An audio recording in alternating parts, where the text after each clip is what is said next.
अक्षिता और आप मेरा यूट्यूब चैनल देख रहे हो टैलेंटेड अक्षिता। पहले वाली वीडियो में हमने बहुत सारी चीज़ें पढ़ी थी।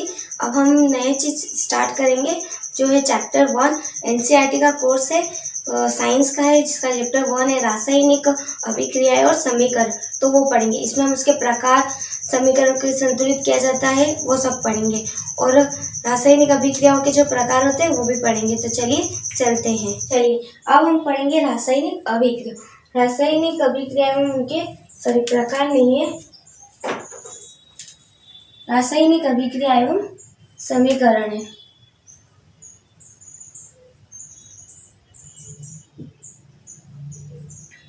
ठीक है, अब अपन इसकी परिभाषा पढ़ेंगे पहले कि रासायनिक अभिक्रिया होती क्या है। तो लिखेंगे, जब एक या एक से अधिक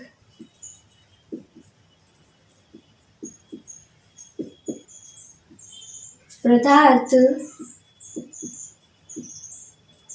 परस्पर अभिक्रिया करके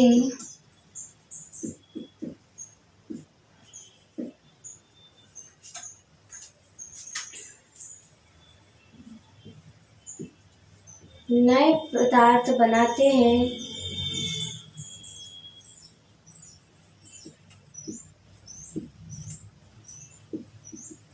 तो इसे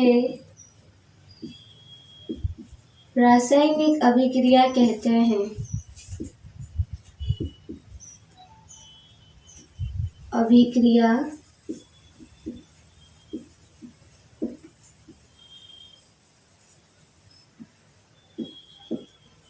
कहते हैं। यह रासायनिक अभिक्रिया की परिभाषा है। इसे क्या कहेंगे? रासायनिक अभिक्रिया कहेंगे। अब इसका एक उदाहरण पढ़ते हैं कि कैसे एक से या एक से अधिक उत्पाद अभिक्रिया करके नए पदार्थ बना लेते हैं। तो इसका उदाहरण पढ़ेंगे अपन। एग्जाम्पल, ठीक है। मैग्नीशियम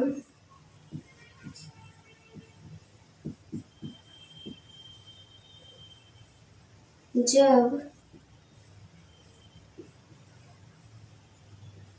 हाइड्रोक्लोरिक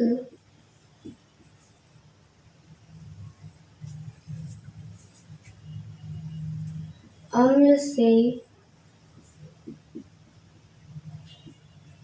क्रिया करके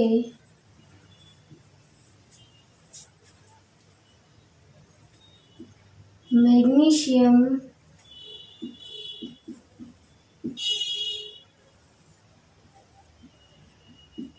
क्लोराइड का निर्माण करता है। क्या करता है वो? मैग्नीशियम क्लोराइड का निर्माण कर लेता है। किससे अभिक्रिया करके?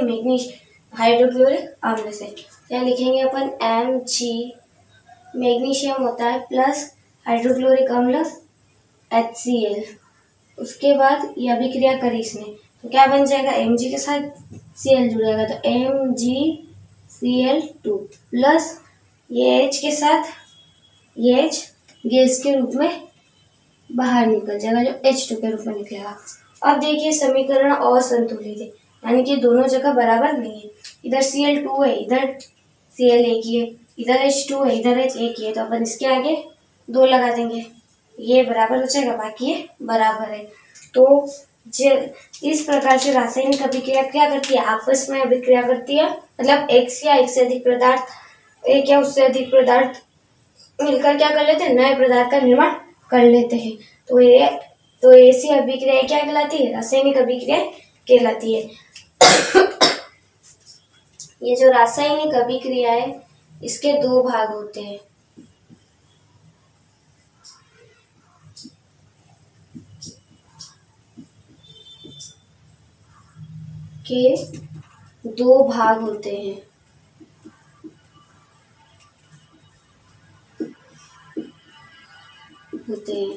एक होता है अभिकारक और एक होता है उत्पाद। अभिकारक क्या होते हैं? जो तीर के इधर होते हैं ये अभिकारक कहलाएंगे और ये सारे उत्पाद कहलाएंगे। इनकी परिभाषाएं भी है।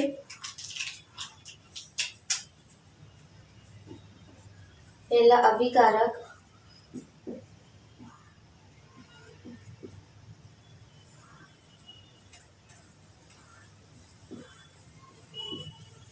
इनकी परिभाषाएं क्या होंगी?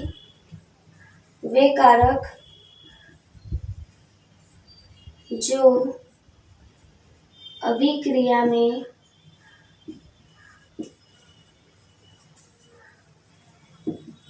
भाग लेते हैं,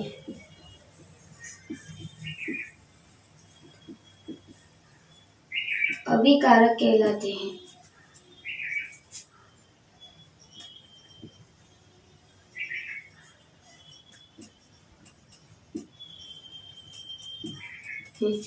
ये अर्थ भी लिख सकते हो, या वे पदार्थ जो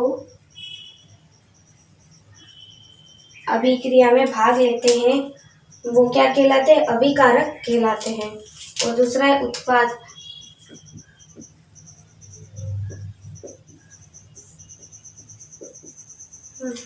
इसमें आप लिख सकते हो वे पदार्थ जो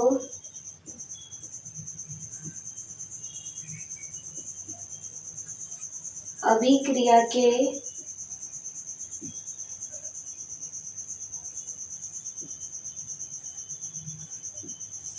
बाद बनते हैं, उत्पाद कहलाते हैं।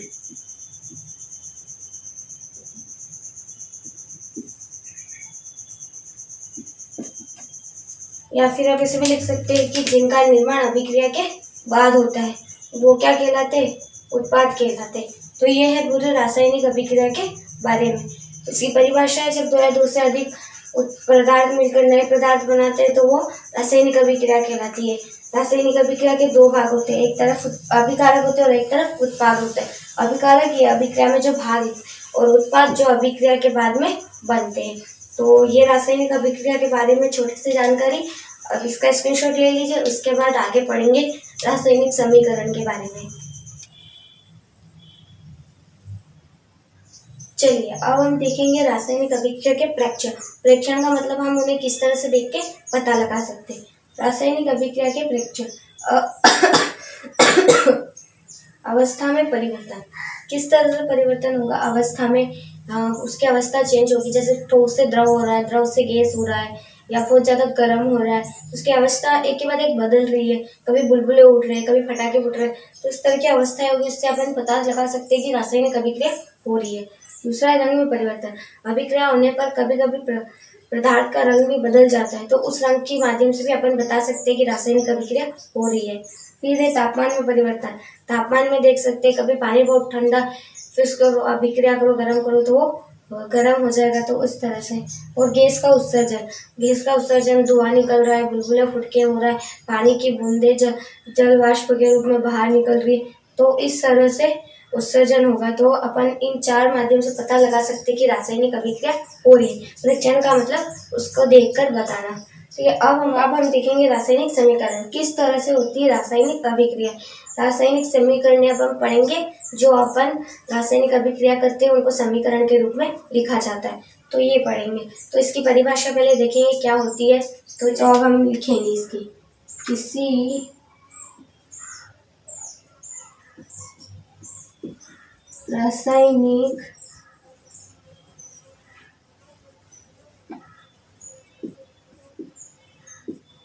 अभिक्रियाओं में को अभिकारकों के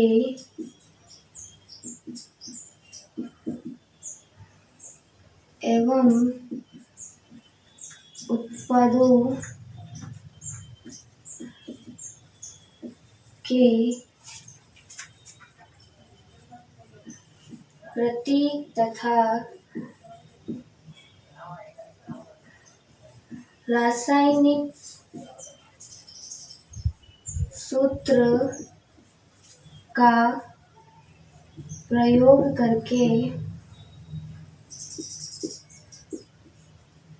प्रदर्शित करना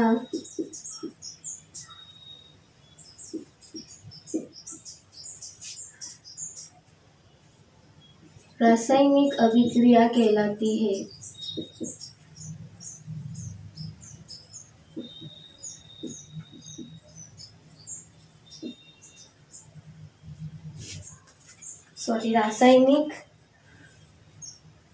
रासायनिक समीकरण कहलाती है।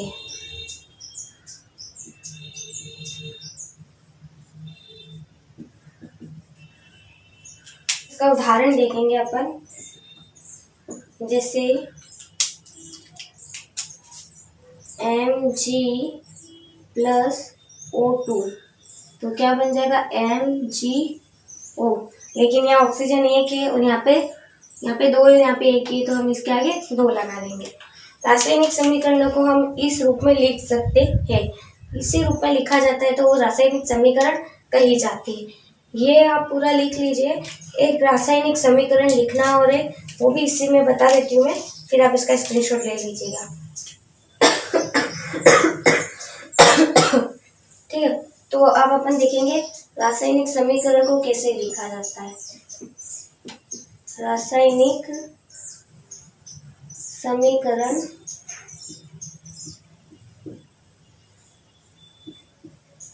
लिखना, ये एक टॉपिक है आपके इसमें कि रासायनिक समीकरण को किस तरह से लिखा जाता है। रासायनिक समीकरण को किस तरह से लिखते हैं। रासायनिक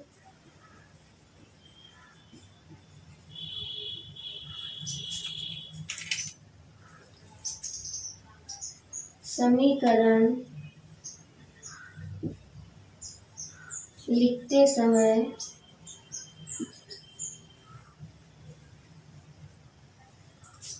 अभिकारकों के बीच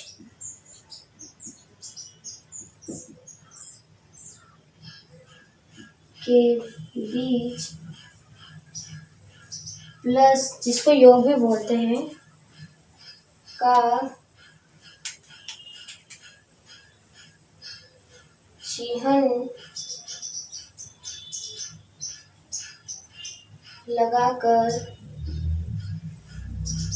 बाईं ओर LHS लिखा जाता है।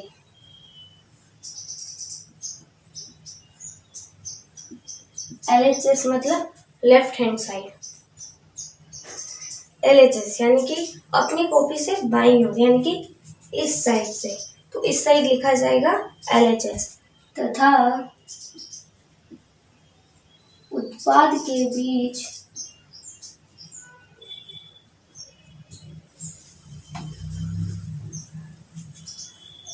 प्लस का चिन्ह लगाकर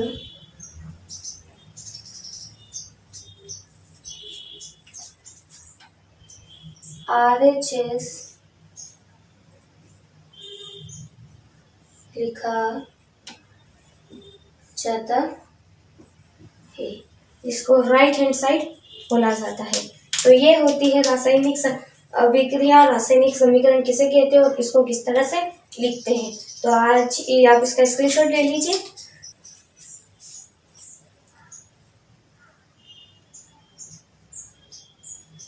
आज के लिए बस इतना ही। अगली वीडियो में अब हम पढ़ेंगे रासायनिक समीकरण को संतुलित करने की हीट एंड ट्रायल विधि। तो उम्मीद है आपको ये सारी चीज़ें बहुत पसंद आई होगी और समझ में भी आई होगी।